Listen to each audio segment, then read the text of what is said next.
మరణించే మన పాపముల కొరకై మనకై యేసు మరణించే మన పాపముల కొరకై నిత్య జీవము నీచుటకై సత్యుండు సజీవుడాయే నిత్య జీవము సత్యుండు సజీవుడాయే. తండ్రి, నిత్య జీవాధిపతివైన నీవు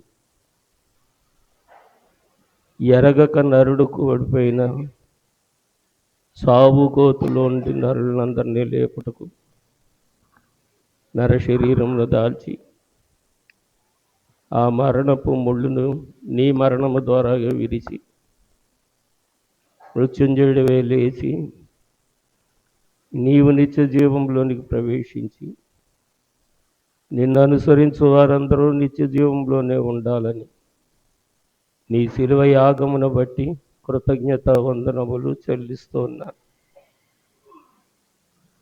ఈ దినము 16వ దినముగా మీ సన్నిధిలో నీ శిలువ వృత్తాంతమును తండ్రి వినుచు చెప్పుచు స్తుతించుటకు సిద్ధపడుతుండగా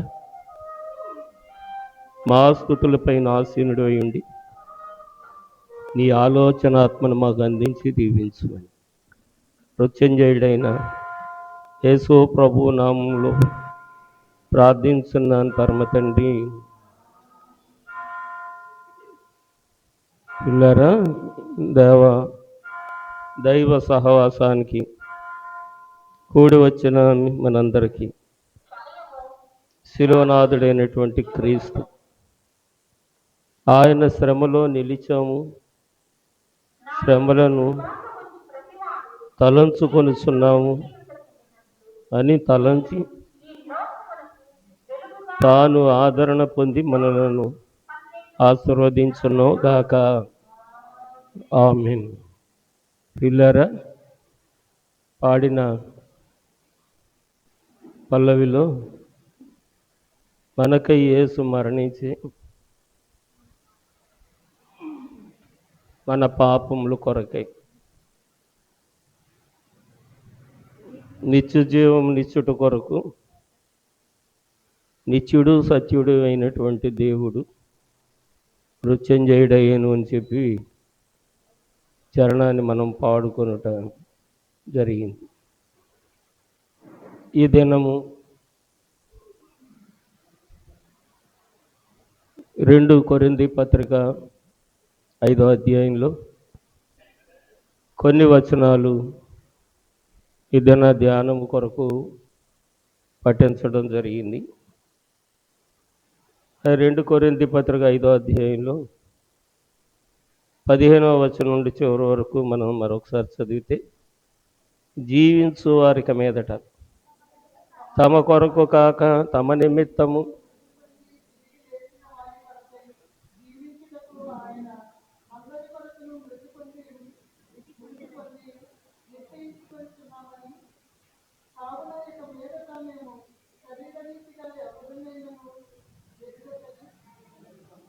నేను చదువుతానమ్మా. జీవించు వారిక మీదట తమ కొరకు కాక మన నిమిత్తము మృతి పొంది తిరిగి లేచిన వాని కొరకే జీవించుటకు ఆయన అందరి కొరకు మృతి పొందినని నిశ్చయించుకొనుచున్నాము.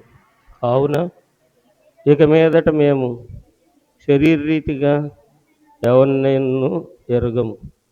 మేము క్రీస్తును శరీరరీతిగా ఎరిగి ఉండినను ఇక మీదట ఆయనను అలాగా ఎరగము. కాగా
దేవుడి వాక్య భాగమును సంఘానుభవం కొరకు, విశ్వాస వృద్ధి కొరకు, శ్రమ విజయము కొరకు తండ్రి మనందరి ఎడల నెరవేర్చి పరిశుద్ధుడు మహిమనందును గాక. నేను ఎందుకు చదువుతానన్నానంటే, ఇక బోధించే పని తగ్గించుకుందాం. చదివేటప్పుడే మీ హృదయాల్లో చక్కగా ప్రింట్ అయిపోయినట్లుగా విపులంగా, అంటే అరటిపండు ఒలిచి నోట్లో పెట్టినట్టుగా వాక్యం చదివితే కొంతవరకు మీ హృదయాల్లోకి చొరబడిపోద్ది. అప్పుడు నేను బోధించే పని తగ్గిపోద్ది. అలాగే మనందరికీ సమయం కలిసి వస్తుంది అని మీరు చదివిన వాక్యమే మళ్ళీ నేను చదువు, ఆ ఉద్దేశంతో తప్ప మరి తొందరపడాలని కాదు. కానీ పౌలు గారు ప్రభు శిలువ నొందిన కారణంతో పాటు, శిలువ మరణం పొందిన కారణంతో పాటు తన మీద ఉంచబడినటువంటి శిలువ స్వార్థ భారము, అలాగే తమకు అప్పగింపబడినటువంటి రాయభారి తత్వము. సావుకుడు ఎవరు చెప్పండి? రాయభారి. ఎవరికి? దేవుడికి, మనుషునికి. ఈ రాయభారతత్వము సరిగా నెరవేర్చుట కొరకు మమ్మల్ని నియమించారు. కాబట్టి 20వ వచనం, కావున దేవుడు మా ద్వారా వేడుకొన్నట్లు మేము క్రీస్తుకు రాయబారులమై దేవునితో సమాధాన పడుడని క్రీస్తు పక్షంగా మిమ్మల్ని బతుమాలుకొనుచున్నాము. 21వ వచనం, ఎందుకనగా మనం ఆయన యందు దేవుని నీతి అగునట్లు పాపమెరగని ఆయనను మన కోసము పాపముగా చేశాను. ఇప్పుడు పాడదాం. మనకై యేసు మరణించే మన పాపముల కొరకై, మనకై యేసు మరణించే మన పాపముల కొరకై, జీవముని చుటకై సచుండు సజీవుడాయే, నిత్య జీవముని చుటకై చుండు సజీవుడాయే. మనమాయన యందు దేవుని నీ తగునట్లు పాపమెరగని ఆయనను మన కొరకు పాపముగా చేశాను. ప్రాముఖ్యమైన సంగతి మన కొరకు. చెప్పండి, మన కొరకు. పూర్వపు ప్రవక్తల కాలంలో, ప్రవక్తల్లో పెద్ద ప్రవక్త అయినటువంటి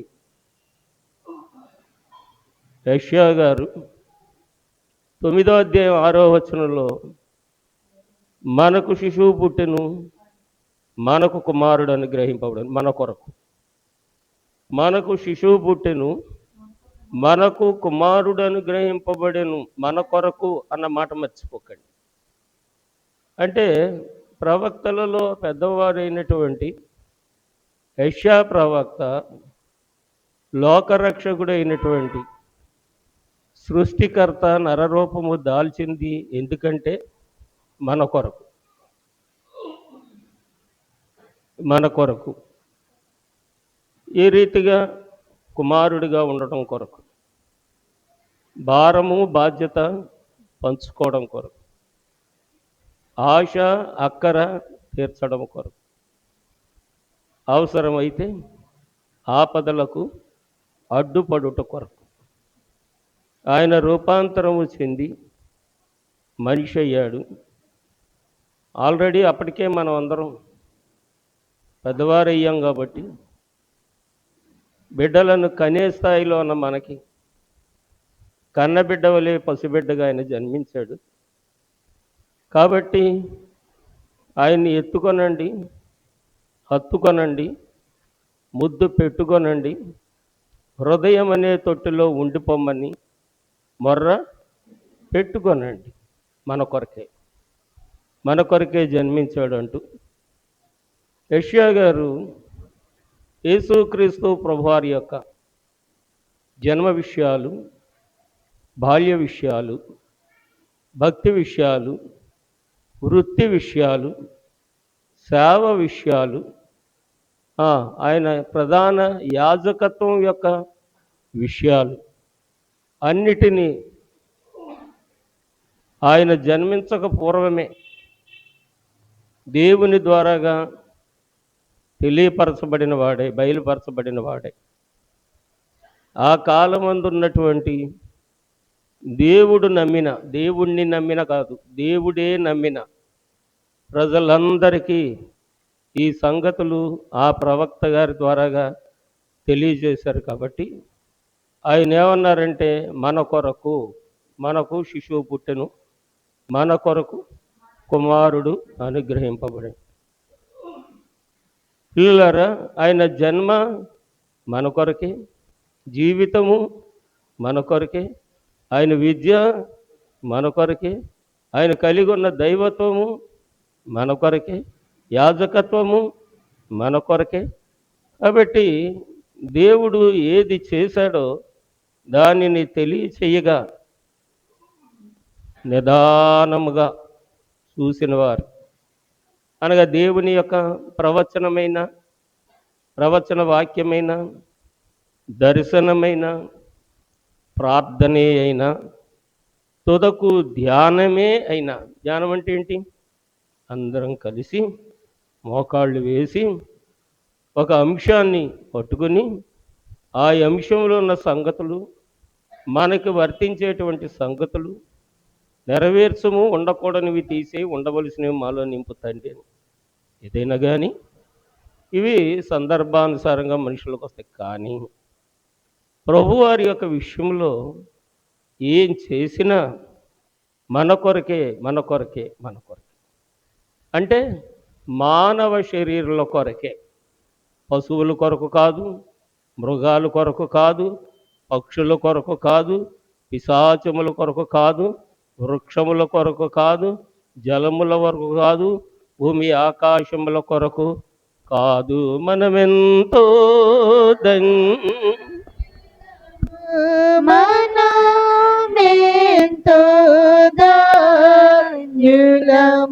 చాలు. కాబట్టి మరి మనం ఏం చేసినా రెప్పపాటున ఏకాగ్రతతో, మనోనిదానంతో, మనసు యేసుని కథపై మలిచి మహిమ తలంపుతో దినమునకు ఒక పర్యాయం నీ అనుకూలమైన సమయంలో దేవుని దగ్గర కూర్చుంటే అసలు స్రష్టకథ ఏమిటో మనిషికి అర్థమవుతుంది. మనం తొందరపడి చదివితే అర్థం కాదు, తొందరపడి ప్రార్థన చేస్తే అర్థం కాదు, తొందరపడి ధ్యానం చేస్తే అర్థం కాదు.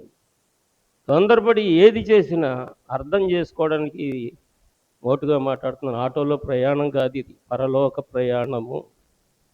చెప్పండి, పరలోకపు ప్రయాణం. కాబట్టి ఇది ఆషామాషిగా జరిగేది కాదు, బహు జాగ్రత్త కలిగి మనోనిదానం అనేది చాలా ప్రాముఖ్యమైన సంగతి.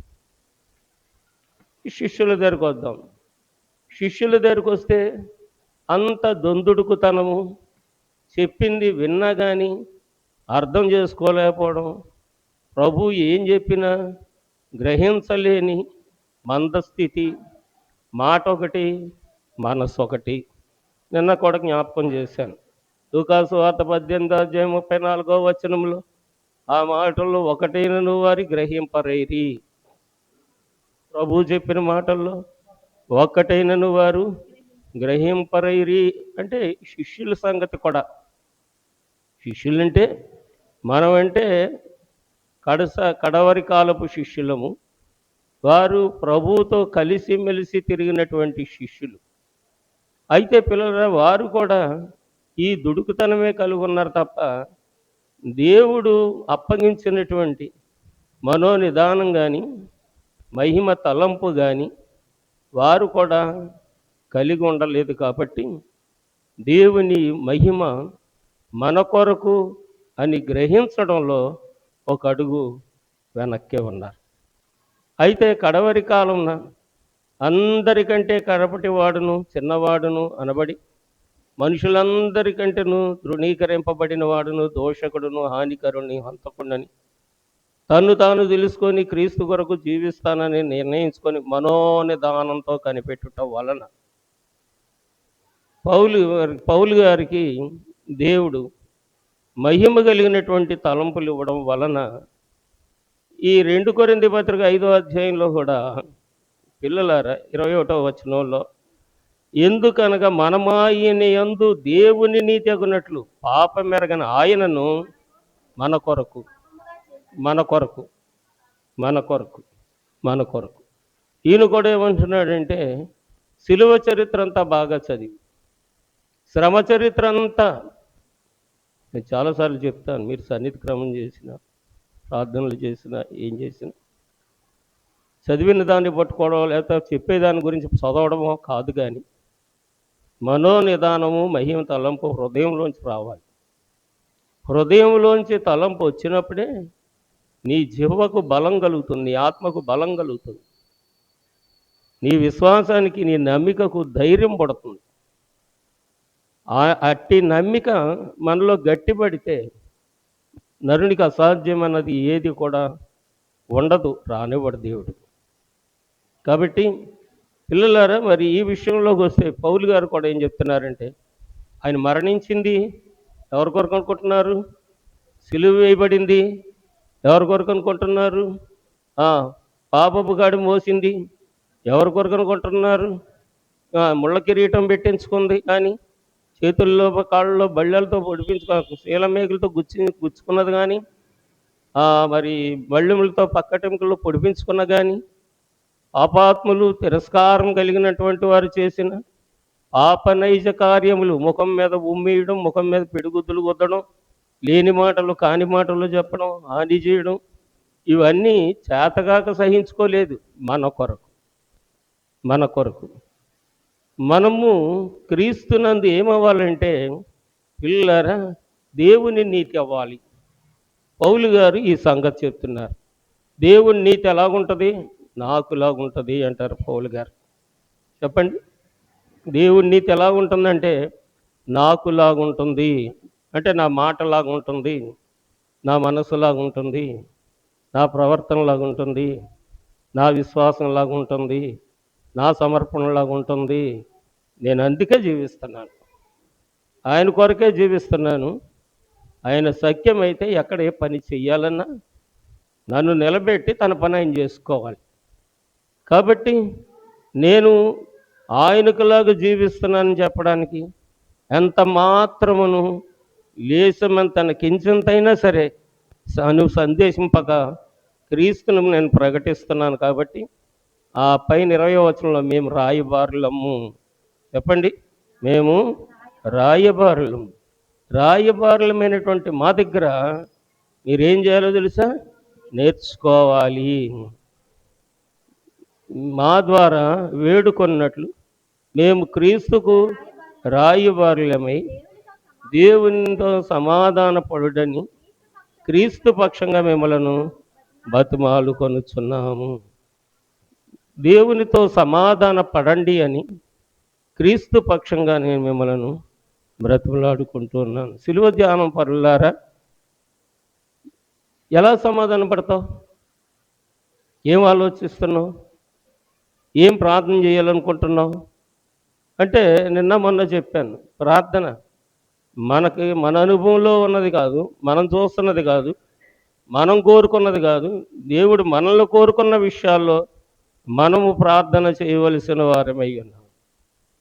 కాబట్టి అక్కడ యెషయా గారు చెప్పిన, ఇక్కడ పౌలు గారు చెప్పిన, ఈ కుమారుని గురించే చెప్పిన, ఈ కుమారుని జన్మ చరిత్ర ఆయన చెప్పిన, మరణ చరిత్ర ఈయన చెప్పిన, పిల్లలారా దేవుడు సృజించినటువంటి ఆది చరిత్ర అనాది చరిత్ర కూడా మన కొరకే అని ఈ ప్రవక్తలు భక్తులు వారి అనుభవాన్ని బట్టి తెలియజేస్తున్నారు. చెప్పండి, ఇప్పుడు నా కొరకు అనుకోగలిగిన వారు ఎవరున్నారు?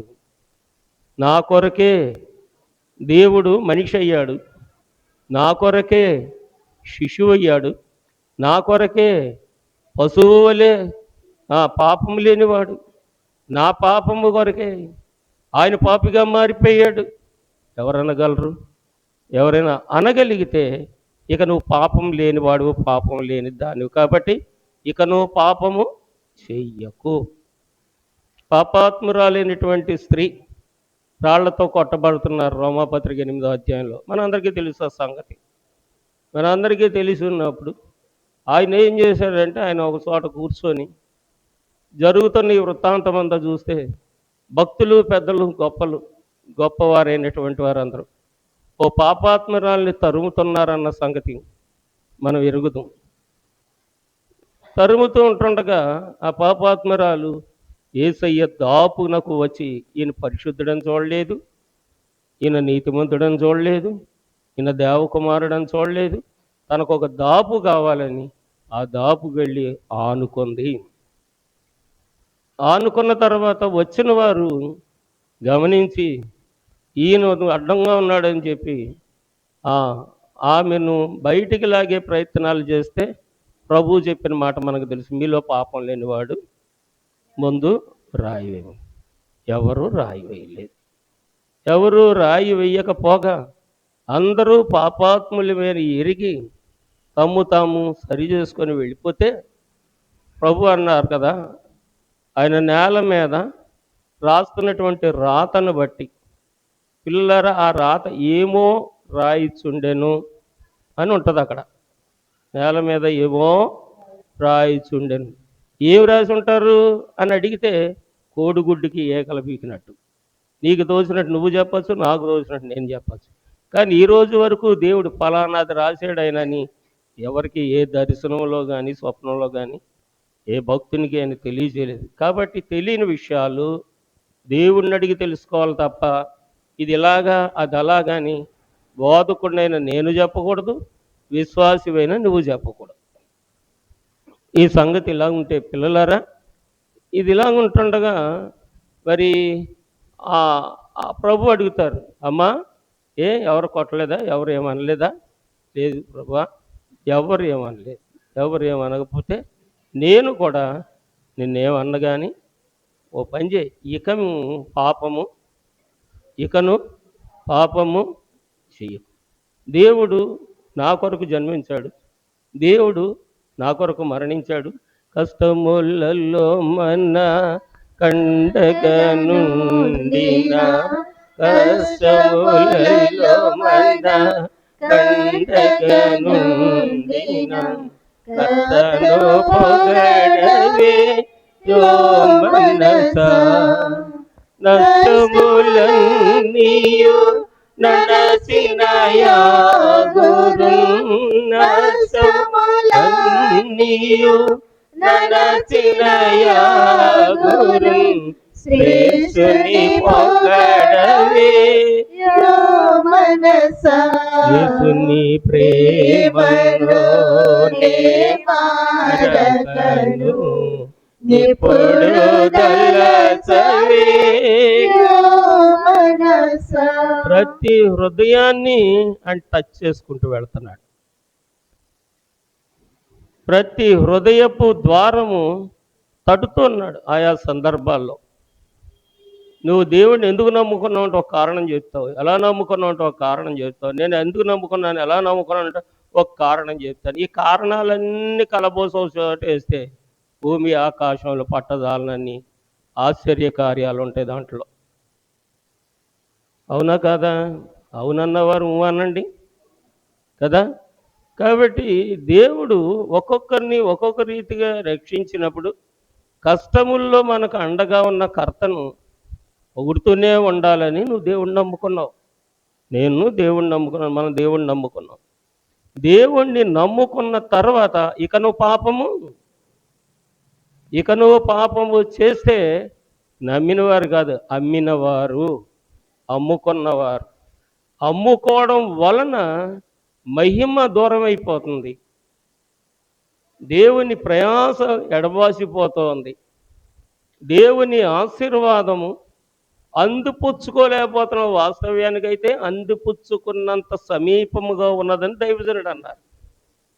దైవజనుడు అనడం ఏంటి? మన అనుభవాల్లో కూడా ఉంటాయి.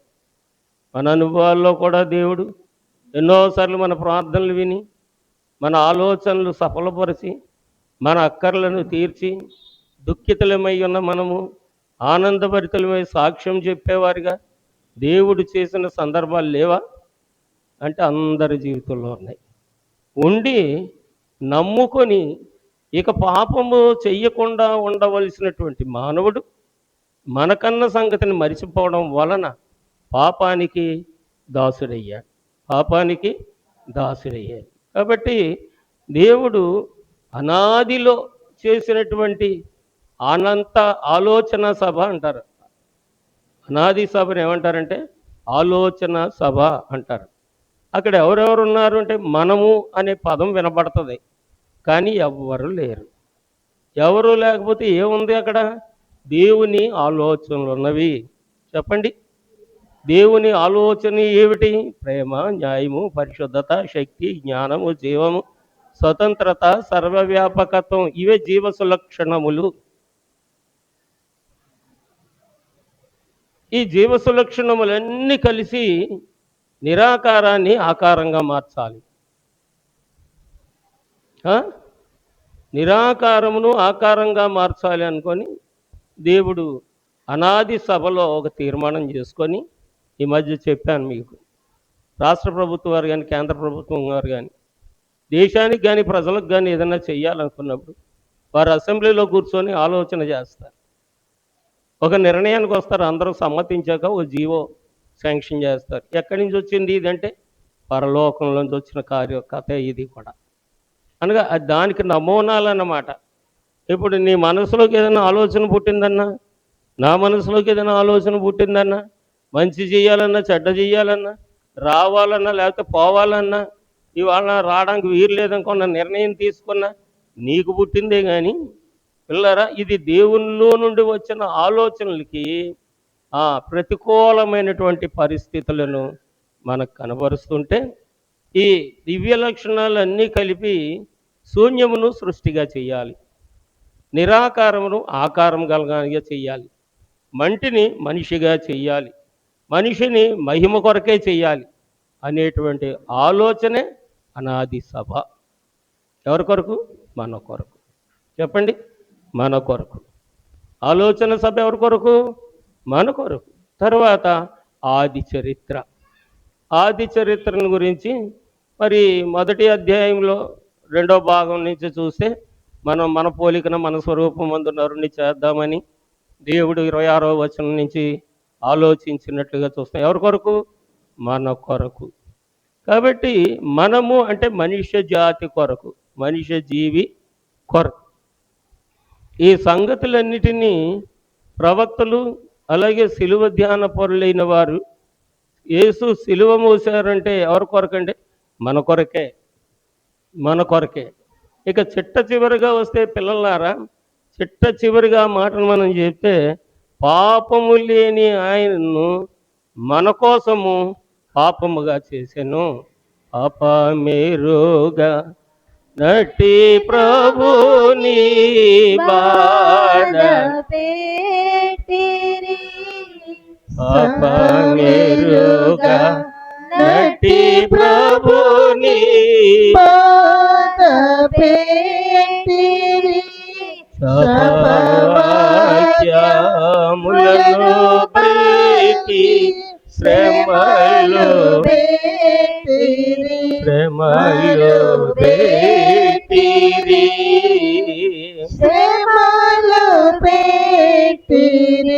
చెప్పండి? మన కొరకే దేవుడు అన్నీ చేసిన, మనకు అవసరమైన ప్రతీది మనం అనుభవించచ్చు అన్న పాపం మానామా? పాపము చేయడం మానగలిగామా? కొంచెం సమాధానం చెప్పండారా? లేదండనో లేకపోతే మానేసమ్మండనో ఏదైనా చెప్పండి, పర్వాలేదు. అలా నా హృదయంలో పాపం లేదండి, ఇక నా మనసులో పాపం లేదండి, నా మాటలో పాపం రాదండి, అలా నా ఆలోచనలో పాపం రాదండి బాబా, పాపం అంటే నాకు చాలా కోపం అండి అని ఒక మాట చెప్పండి కదా. అడ్డంగా బుర్రొప్పుతున్నారు, చేయలేమయ్యా చేయలేమయ్యా చేయలేమయ్యా. కాబట్టి నీ పాపముల కొరకు కూడా ఆయనే పాపిగా మారాడు, ఆయనే పాపిగా మారాడు. ఓ కొరింథీయులారా, తినడానికి మాత్రమే కూర్చుండేవారులారా, ఆడటానికి గెంతులేయడానికి లేచి తిరిగేవారులారా, 10వ అధ్యాయంలో ఉంటుంది, 1 కొరింథీ 10వ అధ్యాయంలో ఈ మాటలు ఉంటాయి. వారులారా, క్రీస్తు వారి చరిత్ర వినండి, అది మీ కొరకే. ఆ పుణ్యపురుషుని చరిత్ర వింటే ఇకలో నీలో ఏ పాపమని ఒకవేళ ఉంటే లేదని నువ్వు అనుకుంటున్నావు, ఓకే.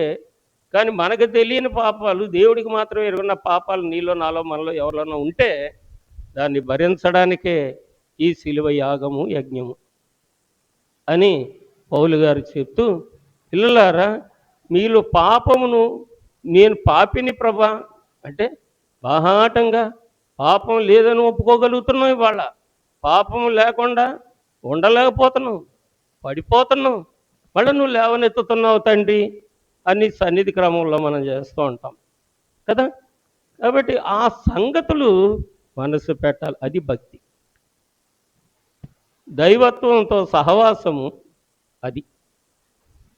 దేవునితో సహవాసం చేయడం అంటే దేవునిలో ఉన్న సంగతులను నేర్చుకోవడం, సహవాసం చేయడం. నిన్న మొన్న చెప్పాను, 6 నెలలు సహవాసం చేస్తే అవుతుందా అంటే ఇప్పుడు సంఘము అప్పుడు కానీ ఇప్పుడు కానీ అపోస్తలులు కానీ భక్తులు కానీ అన్యజనుల కొరకు ఇక్కడ క్రీస్తును ధరించుకున్న వారిని, బాప్తీసం తీసుకున్న వారిని, లేకపోతే కొత్తగా వచ్చిన వారిని, ఇంతకుముందే అనుభవనీయులని, పెద్దలని, బిషపులని, రెవరెండ్లని, ఇంకేంటి కేర్ టేకర్లని, డ్యాగన్లని, ఎల్డర్స్ అని ఇవేం లేవు అక్కడ. మానవ జాతి మనుషుడు. ఆ మనిషి జాతికి క్రైస్తవుడు, హిందువుడు, ముస్లిముడు అనే పదం మనం చేర్చుకున్నాం కానీ దేవుడు చేర్చలేదు. కాబట్టి మానవ జాతి కొరకు మరణించినటువంటి పుణ్యమూర్తి చరిత్ర వినేటప్పుడు, ధ్యానించేటప్పుడు, దాని కొరకు మీరు మడిగట్టుకున్నప్పుడు, పనిగట్టుకుని దేవాలయంలోకి వచ్చి కూర్చొని మా కొరకు మరణించిన ఓ దేవా, మా కొరకు జన్మించిన ఓ దేవా, తుదకు మా పాపములు నీ మీద వేసుకున్న దేవా, అవి మాకు లేకుండా చేసిన దేవా అని చెప్పి ఏం చేయాలట? కన్నీటితో ప్రార్థన చేయాలట. యాకోబు గారు చెప్తారు తన పత్రికలో, యాకోబు పత్రిక 4వ అధ్యాయము 8 నుంచి 10 వచనాల వరకు మనం చదివితే, మరి ఒకసారి చదువు వినిపిస్తారా? యాకోబు పత్రిక 4వ అధ్యాయము 8వ వచనం నుంచి 10వ వచనం వరకు. దేవుని యొద్దకు రండి, అప్పుడు ఆయన మీ యొద్దకు వచ్చును. ఆగండి, దేవుడి దగ్గరకు వచ్చిన తర్వాత ఎవరట? నీతిమంతులారా అని అన్నారు ఆయన, పాపులారా. గట్టిగా చదువునాను నా వరకు వచ్చేలాగా. మీ చేతులు శుభ్రం చేసుకోండి, 2 మనసులతో ఉన్నవారులారా మీ హృదయము శుద్ధి చేసుకోనండి. ఎలాగవుద్ది హృదయ శుద్ధి? హృదయం శుద్ధి చేసుకుని కాళ్ళు అయితే కడుక్కుంటాం, కళ్ళు అయితే కడుక్కుంటాం, నోరు అయితే కడుక్కుంటాం, పళ్ళు అయితే కడుక్కుంటాం.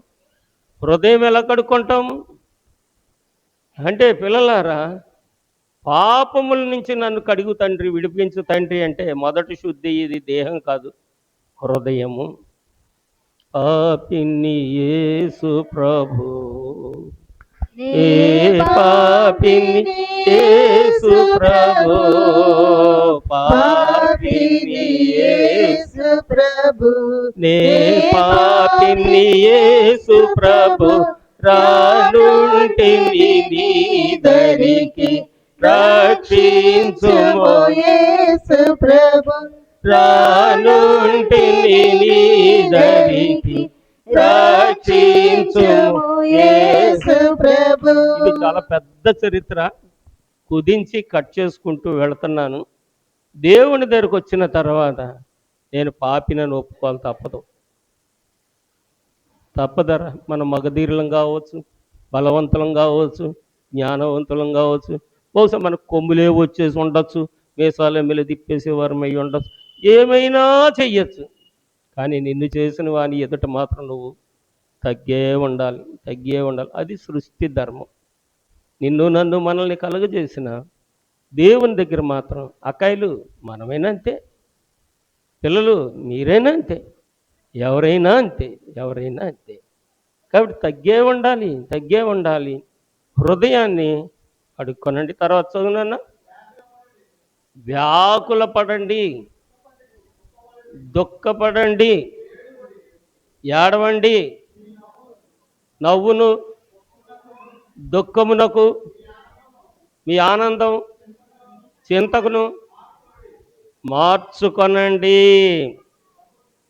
దేవాలయంకి ఉన్నాను చదువుతూ, కానీ దేవాలయంకి వచ్చినట్టు సరదాగా రండి, చక్కగా అలంకరించుకొని రండి. నేనే ఫస్ట్, నేనే గ్రేట్, నేనే టాప్ అన్నట్టుగా రండి. వెళ్ళేటప్పుడు ముక్కు చీదుకుంటూ కొంగుతో ముక్కు ముఖం తుడుచుకుంటూ వెళ్ళండి. ఈ అనుభవం లేకపోతే నీవు ఇక్కడ దాకా వచ్చినప్పుడు నీతో వచ్చిన వాడు మళ్ళీ నిన్ను తీసుకొని వెళ్తాడు. కాబట్టి దేవాలయంలోకి వచ్చిన తర్వాత దుఃఖపడకపోతే, అంటే దేన్ని బట్టి దుఃఖం? శుద్ధిగా లేదంటే ఎలా తెలుస్తుంది? జబ్బు పోలేదు,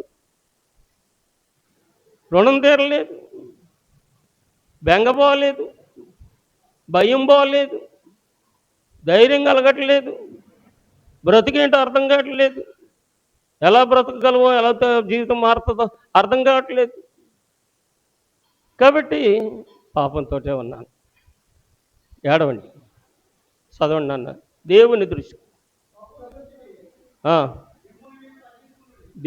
దృష్టిలో మిమ్మల్ని మీరు తగ్గించుకోనండి, అప్పుడు ఆయన మిమ్మల్ని హెచ్చించును. ఇప్పుడు ఏడవండి, దుఃఖపడండి, మీ దుఃఖాన్ని సంతోషంగా, మీ సంతోషాన్ని దుఃఖంగా మార్చుకోండి, చింతకును మార్చుకోనండి, ఏడవండి అని అంటాడు. ఏడుపులు 3 రకాల ఏడుపులు చెప్తాను. అది చాలా పెద్ద చరిత్ర, కానీ సమయాన్ని బట్టి మరి ముఖ్యమైన 3 ముక్కలు చెప్పి నేను ముగిస్తాను. ఒకటి, పిల్లలారా, ఒక దుఃఖమేమో మరి పశ్చాత్తాపంతో కూడింది,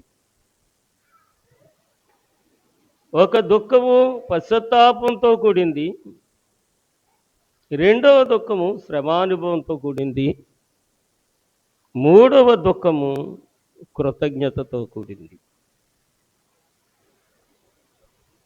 అర్థమైందా? అందరం ఏడుస్తాం. ఏడుపుల్లో ఉన్న విభేదాలు యేసుక్రీస్తు వారు, అంటే చరిత్ర అంతా చెప్పాలి, టైం కాలదు కాబట్టి తప్పిస్తాను. ఆ ఏడ్చే వాళ్ళని చూసామా, నా గురించి వద్దు కానీ మీ గురించి, మీ పిల్లల గురించి ఏడవండి అని అంటారు. అలాగే చాలాసార్లు కన్నీరు తుడుచుకోమ్మా, ఎందుకు కన్నీరు గారుస్తున్నావు అని మరీ మార్తల దగ్గరకు వచ్చి మీరు ఎందుకు కన్నీరు గారుస్తున్నారు అని చెప్పి అక్కడ ఆయన అడగడం జరిగింది. అంటే ఎరుకో పట్టణానికి వచ్చి ఆయనే కన్నీరు గార్చారు కదా. ఈ సంగతులన్నీ మనం వింటున్నాం, వివరాన్ని గ్రహించుకోలేకపోతున్నాం. అంటే బంధాన్ని ఏర్పాటు చేసుకోలేకపోతున్నాం, బంధుత్వాన్ని స్థిరపరచుకోలేకపోతున్నాం. అదే మనుషులు అనుకోండి, కొత్తగా వచ్చిన కోళ్ళు అయితే మన ఇంటికి వచ్చేది కోళ్ళు ఒక్కరితే, కానీ ఆ ఇంటి వారందరూ మన చుట్టాలే కదా. మన ఇంటికి వచ్చింది అల్లుడు ఒక్కడే, కానీ ఆ ఊరోళ్ళందరూ మన చుట్టాలే. అవునా కదా? మాట్లాడరేటి? ఇప్పుడు ఫంక్షన్ చేసుకుంటే మా కోడవాళ్ళ తరపున 100 మంది, మా అల్లుడు వాళ్ళ తరపున 100 మంది, మా ఆయన గారి తరపున 100 మంది, నా తరపున 100 మంది, సంఘం పక్కన పెట్టు, ఊరోళ్ళు 100 మంది, 500 మంది వచ్చేస్తారు. అప్పనే చెయ్యాలి, నిప్పులాగా ఉండాలి సుమా. ఎందుకు వచ్చిందర్రా ఇయ్యి? ఇలాంటివి చేసే అనకూడదు కానీ పతనం అయిపోతున్నాం. వివరాల్లోకి వెళ్తే పెమ్మసాని ఎవరండి అయినా? మినిస్టరు, సెంట్రల్ మినిస్టరు, గుంటూరు ఆయన, అమెరికా నుంచి వచ్చిన డాక్టర్ గారు, తెలుగుదేశం ఎంపీ. పెమ్మసాని ఏదో పేరుంది. ఆయన భార్య చూడండి, మనిషి స్త్రీ ఎలా బ్రతకాలో, స్త్రీ సంసారాన్ని ఎలా కూడగట్టుకోవాలో, ఎలా వృద్ధి చేసుకోవాలో చక్కగా చెప్పింది.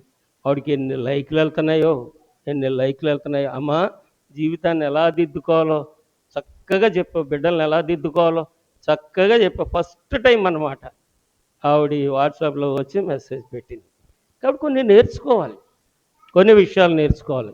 దేవుడి దగ్గరికి వచ్చాక అందరితో బంధుత్వం ఏర్పాటు చేసుకొని దేవునితో బంధుత్వం లేకుండా ఉంటే పిల్లలారా ఎక్కడికక్కడ దెయ్యం మనల్ని పడగొడుతూనే ఉంటుంది, దురాత్మ మనల్ని పడగొడుతూనే ఉంటుంది, కరువు మనల్ని పడగొడుతూనే ఉంటుంది, జబ్బు మనల్ని పడగొడుతూనే ఉంటుంది, ఇబ్బందులు మనల్ని పడేస్తూనే ఉంటాయి. కొంచెం ఆయన ఎలాగైతే సావడం కొరకు ఊపిరి బిగిపెట్టుకోకుండా, ఏమీ దాచుకోకుండా తెగించేసి నేను చస్తే నా పిల్లలు బతుకుతారు, నేను చనిపోతే నా పిల్లలు బ్రతుకుతారు, నేను సిలువ వేయబడితే నా బిడ్డలు అందరూ రక్షింపబడతారు, ఆ పాపం నా మీద వేసుకుంటే నా పిల్లలకు పాపం లేకుండా పరిశుద్ధులు అయిపోతారని దేవుని మనసు ఎలాగుందో, దేవుని దగ్గరకు వచ్చాక ఈ మనస్సును గురించిన కనీసపు ఆలోచన లేకుండా నేను బాప్తిసం పొందినంటే ఎలాగరా? నేను దేవుడిని నమ్మానంటే ఎలాగరా? అది నమ్మకం వద్దా? అమ్ముకోవడం కదా. కాబట్టి 3 రకాలైనటువంటి కన్నీళ్ళు. ఒకటి పశ్చాత్తాపము, రెండవది శ్రమ సందర్భము, మూడవది కృతజ్ఞత. పిల్లలారా, దేవదాసయ్య గారు అంటారు, దేవదాసయ్య గారు ఒక సందర్భంలో చెప్పిన మాట ఏంటంటే, ఈ శ్రమ చూసినప్పుడు వచ్చే కన్నీరు దేవుడు నాకు ఎందుకు ఇవ్వలేదు అబ్బాయి, ఆ వరం నాకు లేదు, కానీ పైన చెప్పిన ఈ పశ్చాత్తాపం అనేటువంటి కన్నీరు దేవుడు నాకు ఇచ్చారు అని ఒక ప్రసంగమే చేశారు ఆయన. ఇప్పుడు నేను భక్తిలోకి వచ్చినప్పుడు, ఆయన ఆత్మ మా దగ్గరికి వచ్చినప్పుడు ఈ సంగతి చెప్పారు. వాళ్ళు ఎందుకో జ్ఞాపకం వచ్చాయి కాబట్టి ఈ మాటలు చెప్తున్నాను. ఎన్నేళ్ళు? సుమారు అంటే ఒక 40 ఏళ్ళు అయిపోయింది. 40 ఏళ్ల క్రితం నా తండ్రి నాకు చెప్పిన మాట గుర్తుంది. నీకుందా? 12 అయ్యేటోడికి ఆకలేసేస్తుంది కదా, 8 అయినా టిఫిన్ లేదని కంగారు వచ్చేస్తుంది కదా, ఏదో పిల్లి కాలు తొక్కేసుకుంది అన్నట్టుగా అడవిడి అయిపోతుంది కదా. 8 అయిపోయిన సంఘం వాళ్ళు 9 అయిపోయినా గుడి ముయ్యట్లేదు, ఇంక ఇంటికి ఎప్పుడు వెళ్ళాలి, ఎప్పుడు వండుకోవాలి, ఎప్పుడు తినాలి. బట్టి దేవదాసయ్య గారు అన్నారు ఏంటంటే, అబ్బాయి పశ్చాత్తాపంను కూర్చున్నటువంటి దుఃఖమే కానీ శ్రమను చూసినప్పుడు వచ్చే దుఃఖం దేవుడు నాకు ఇవ్వలేదు. కాబట్టి శ్రమ వచ్చినప్పుడట మనిషి ఏం చేస్తాడంటే, దెబ్బ తెలిసింది బాబోయ్, నష్టం వచ్చేసింది బాబోయ్, జబ్బు చేసింది బాబోయ్, డబ్బులు అయిపోయి బాబోయ్ అని ఏడుతాడు. అప్పుడే శ్రమ ఎదురొచ్చినప్పుడు మనిషి ఏడుస్తాడు. తర్వాత వాడి జీవితానికి ఏడుపు అనేది ఉండదు. అసలు మర్నాడే ఒక గంట తర్వాతే మర్చిపోతాడు, మళ్ళీ తెయ్యి తక్కని గెంతులేసుకుంటాడు. కాబట్టి శ్రమ వల్ల వచ్చే కన్నీరు విలువలేని కన్నీరు. చెప్పండి, విలువలేని కన్నీరు. నిన్ను నువ్వు తృప్తిపరుచుకోవడానికి, నిన్ను చూస్తున్న వారి మెప్పు పొందడానికి కార్చే కన్నీరే తప్ప దేవునితో బంధానికో స్నేహానికో వచ్చే కన్నీరు కాదు. మరి దేవదాసయ్య గారికి ఉన్న కన్నీరు ఏంటంటే పశ్చాత్తాపం. పిల్లలారా, ఆయన చేసిన ఉపకారంలో దేనిని మరగుకని దేవ సంస్తుతి చేయవే మనస. ఎప్పుడో బైబిల్లో ఉంది 103వ కీర్తనది. ఈ బైబిల్ పుట్టుకొని 1000 సంవత్సరాలు అయ్యింది. ఎవరా ఈ బైబిల్ చెప్పాలంటే సృష్టి ఆరంభంలోనే మోషే గారి చేతికి దేవుడు ధర్మశాస్త్రాన్ని ఇచ్చారు. 2026 సంవత్సరాలకు పూర్వమే యేసయ్య కృపాశాస్త్రం ఇచ్చారు. అప్పటి నుంచి ఈ ధర్మశాస్త్రంలో ఈ సంగతులు అనేవి ఉన్నాయి. అప్పటి నుంచి రాయబడినటువంటి సంగతులు ఎవరు పట్టించుకుంటున్నారు? కాబట్టి భక్తుడు ఆ సంగతులన్నీ జ్ఞాపకం చేసుకొని ఎప్పుడెప్పుడు ఉపకారం చేశారో, ఎప్పుడెప్పుడు మొరపెట్టానో, ఎవరెవరికి దేవుడు ఉపకారం చేశాడో, ఏ సమయంలో దేవుడు మనల్ని ఆదుకున్నాడో, ప్రభువు నీతి పన్నులు చేయున్ బాధితులకు న్యాయమీయున్ విభుడు మార్గము తెలిపి మోచేకు తన కార్యములను విప్పేలు. కాబట్టి ఎప్పుడెప్పుడు ఏమేమి చేశారో జ్ఞప్తికి తెచ్చుకొని పశ్చాత్తాపపడ్డం పిల్లలారా, మరి నిజమైన కన్నీరు, కృతజ్ఞత చెల్లించే కన్నీరు అన్నమాట.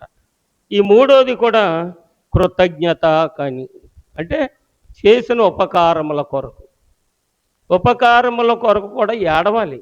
దేవుడు చాలా మేలు చేసాడండి బాబు, దేవుడు చాలా మేలు చేసాడండి బాబు, నేను ఇలాగెళ్ళి వచ్చేస్తానే, నేను అలాగెళ్ళి వచ్చేస్తానే, నేను పంచాకు పెట్టుకొని వచ్చేస్తానే అని దేవుడు మేలు చేసాడని దేవాలయంలో చెప్పి బయట దెయ్యంతో సహవాసం చేయడం మంచి కార్యం కాదు. కాబట్టి ఆ దెయ్యం మళ్ళీ నిన్ను దుఃఖపెట్టినప్పుడు ఏడుస్తూ వస్తావే దేవుడి దగ్గరికి, ఆ నీరు మంచిది కాదు, అది నీకు హాని చేసే కన్నీరు. కాబట్టి ఈ 3 రకాలైనటువంటి కన్నీళ్లలో దేవదాసయ్య గారు అన్నారు, పశ్చాత్తాపం అనేటువంటి కన్నీరు దేవుడు నాకు ఇచ్చారు. నేనున్నంత కాలము, నేను వెళ్ళిన తర్వాత నా పిల్లలకు నేను ఇచ్చే వరం కూడా ఇదే. నా పిల్లలకు నేను ఇచ్చే వరము కూడా ఇదే. దేవదాసయ్య గారు 105 సంవత్సరాలు వచ్చే వరకు మోకాళ్ళు వేశారటండి, నేను విన్నానన్నమాట. 105 సంవత్సరాలు. మరి ఎంత యంగ్ స్టేజ్లో ఉంటాడో ఆయన, ఎంత బలంగా ఉండి ఉంటాడో, ఎంత దృఢంగా ఉండి ఉంటాడో ఆలోచించండి. 105 సంవత్సరాలు వచ్చిన తర్వాత ఆయన తరచుగా ఎనిమా చేయించుకునేవాడు, కడుపు గడిగించుకునేవాడు శుద్ధిగా ఉండాలని.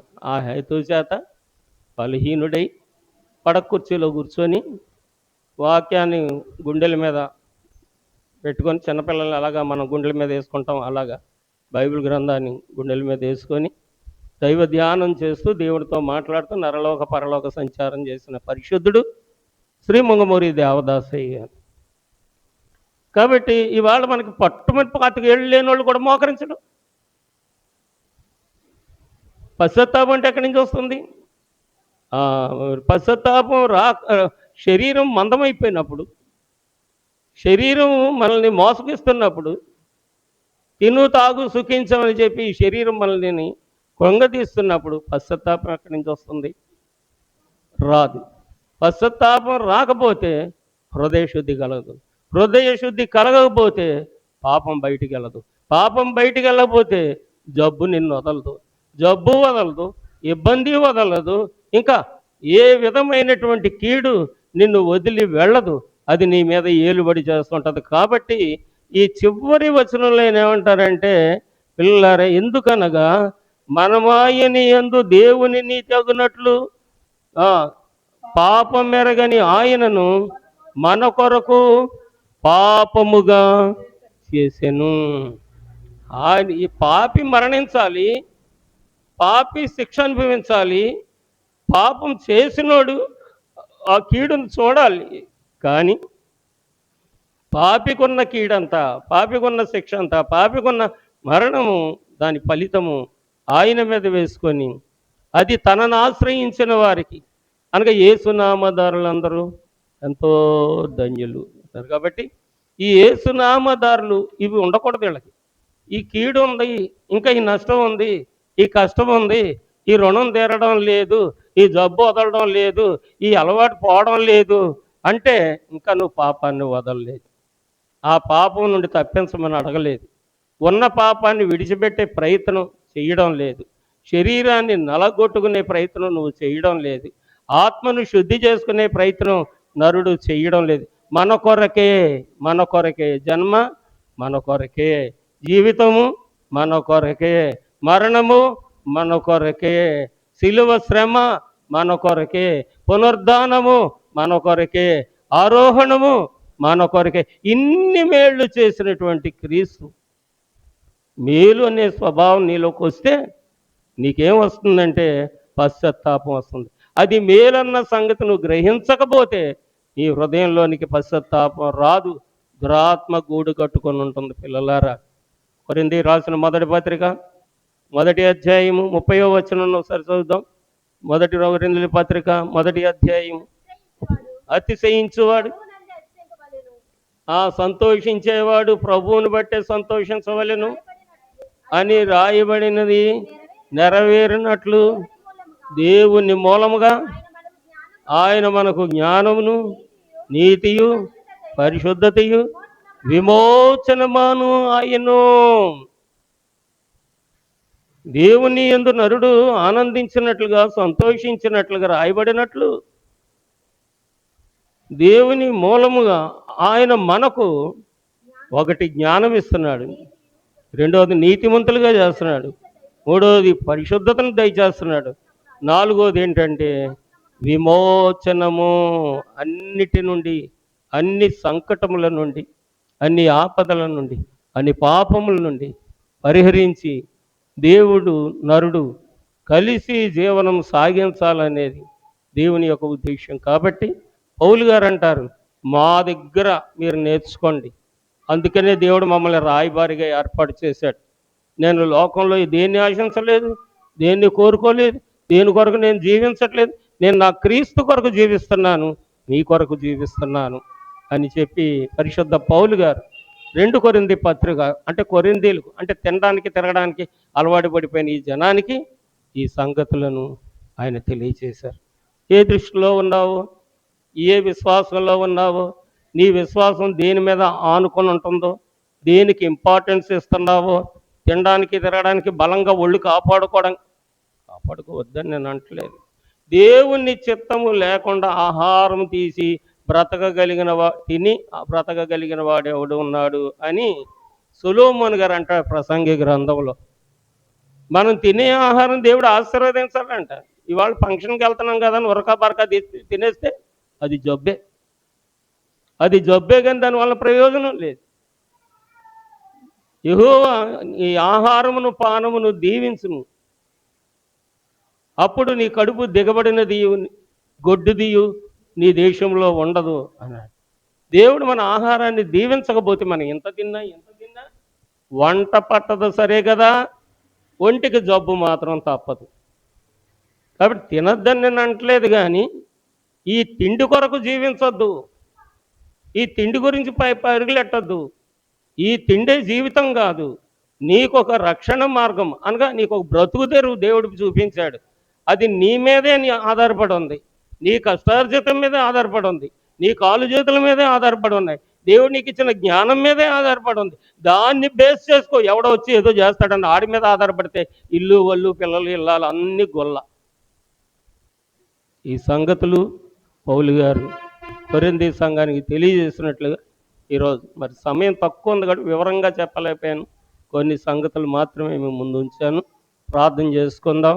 తండ్రి, నాకు పశ్చాత్తాపంతో కూడిన కన్నీరు దయచేయి. అంటే ఎక్కడికి వెళ్ళాలి?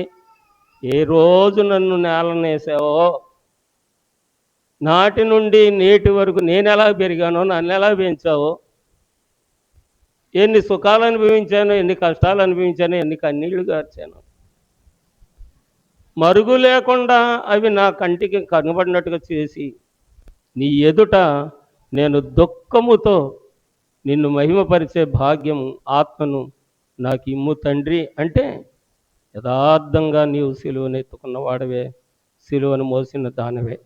ఒకరిందాం, ప్రార్థన చేద్దాం.